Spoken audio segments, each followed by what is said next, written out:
mendekati kan.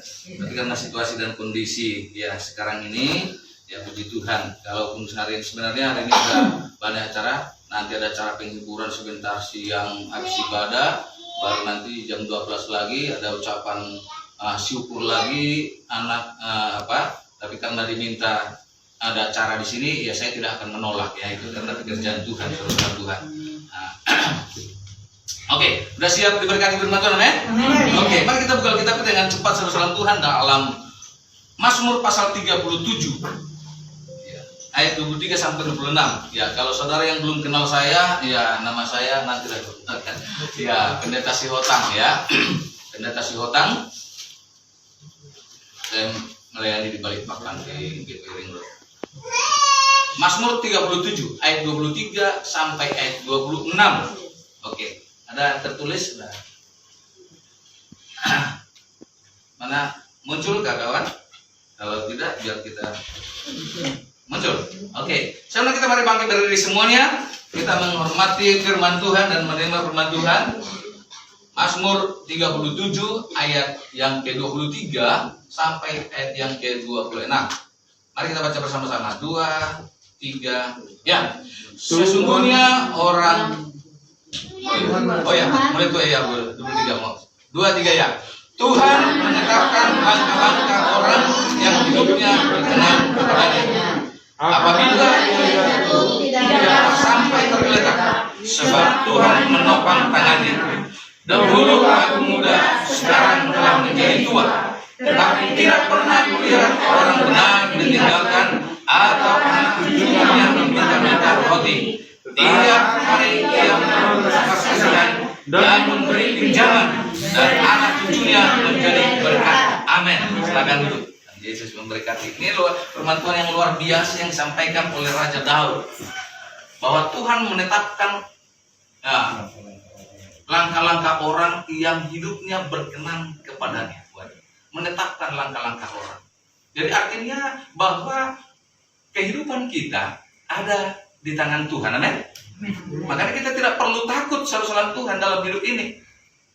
Orang percaya itu, orang yang sungguh-sungguh hidup di dalam Tuhan itu tidak perlu khawatir akan hidupnya, akan hari esoknya, saudara. Karena kenapa? Karena kita semuanya ada dalam tangan Tuhan. Makanya dalam tema khotbah pada pagi hari ini saya berikan adalah jaminan pemeliharaan Tuhan. Sama-sama katakan jaminan pemeliharaan Tuhan. 2, 3. Jaminan pemeliharaan Tuhan. Nah, jadi Tuhan menjamin seluruh kehidupan kita. Bahkan setiap langkah kita pun ada di tangan Tuhan. Dia tuntun saudara Tuhan.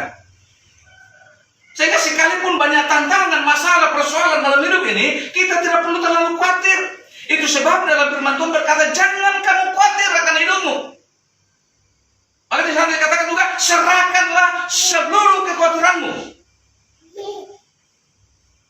Kenapa? Karena memang kita ada di dalam tangan Tuhan. Firman Tuhan berkata, sedangkan burung-burung di udara, apa? Tuhan pelihara. Apalagi saudara yang diciptakan oleh Allah secara khusus. Semua ciptaan Allah hanya diciptakan lewat firman saja. Tapi kalau saudara dan saya diciptakan oleh Tuhan, Tuhan itu bekerja keras. Dengan apa? Membentuk dari tanah. Setelah membentuk dari tanah, menghembuskan nafas. Jadi di sana dikatakan segambar dan serupa dengan dirinya. Berarti dia berusaha keras untuk membuat manusia itu, saudara, segambar dan serupa. Bukan hanya dibentuk, ini jadi manusia tak. Jadi dia ukir segambar dan serupa dengan dia. Berarti Tuhan itu menciptakan manusia itu dengan cara kerja keras, saudara Tuhan. Ya, berusaha semaksimal mungkin. Nah, jadi sedangkan burung yang hanya sekedar firman berkata, jadi. Apalagi saudara manusia dan saya diciptakan oleh Allah dengan luar biasa. Pasti akan dipelihara, men. Nah, jadi Tuhan itu menjamin seluruh kehidupan anak-anak Tuhan. Makanya jangan terlalu khawatir saudara Tuhan dalam kehidupan ini. Ya, jangan terlalu khawatir. Anak-anak Tuhan tidak perlu khawatir. Kalau kekhawatiran itu datang, serahkan kepada Tuhan, datang kepada Tuhan. Tuhan akan memberikan jawaban. Tuhan akan memberikan pertolongan. Karena Tuhan tidak pernah membiarkan orang-orang yang datang kepada Tuhan. Tuhan tidak pernah menolak setiap orang yang datang kepada Dia. Sebab saudara ada masalah, ada persoalan saudara dalam hidup ini, datang kepada Tuhan. Percayakan seluruh hidupmu kepada Tuhan. Seperti pergumulan ibu tadi, percayakan hidupmu kepada Tuhan.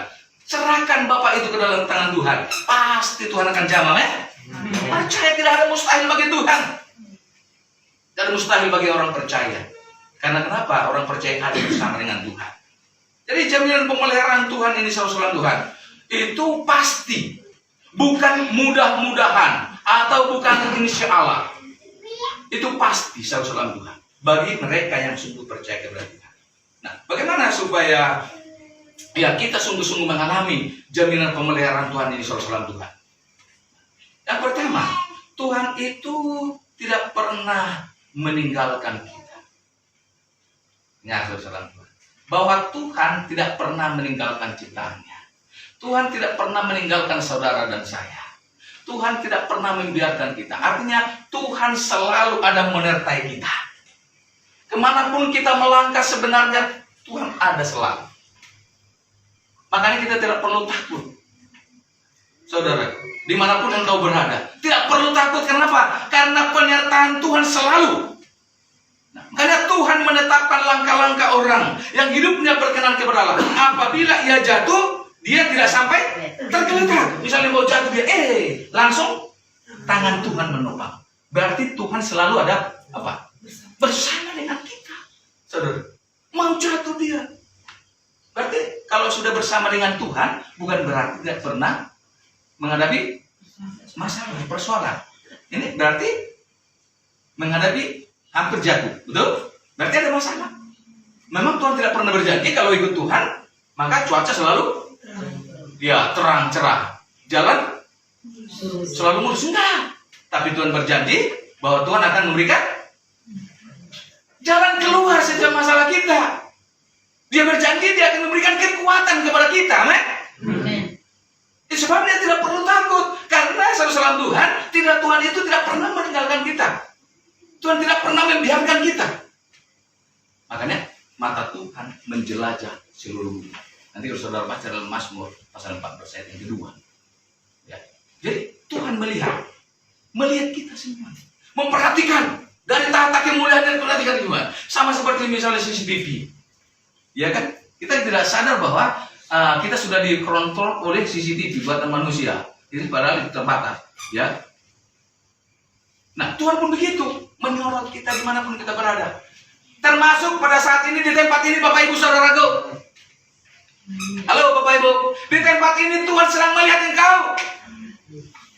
Kalau saya melihat engkau hanya melihat wajahmu saja.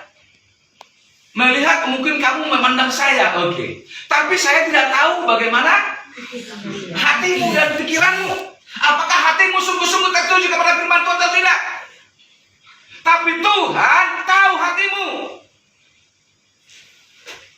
Seluruhnya Dia tahu. Tidak ada yang bisa kita sembunyikan. Semuanya terbuka di hadapan Tuhan. Karena kenapa? Tuhan ada di sana. Tuhan tahu, maha tahu, dan Tuhan maha kuasa. Sebabnya kita harus menjaga diri kita selalu dalam hidup ini. Kalau kita datang beribadah, maka dalam firman Tuhan dalam khotbah, kalau kamu datang ke rumah Tuhan, jagalah langkah. Kehidupan kita. Jadi kalau kita sudah datang pada saat ini, Bapak Ibu, mau beribadah, beribadahlah sungguh-sungguh, amin. Wah, puji Tuhan tadi, puji Tuhan sungguh sukacita. Nikmati sukacita itu. Jangan engkau kesepian di tengah-tengah. Orang lain bersukacita,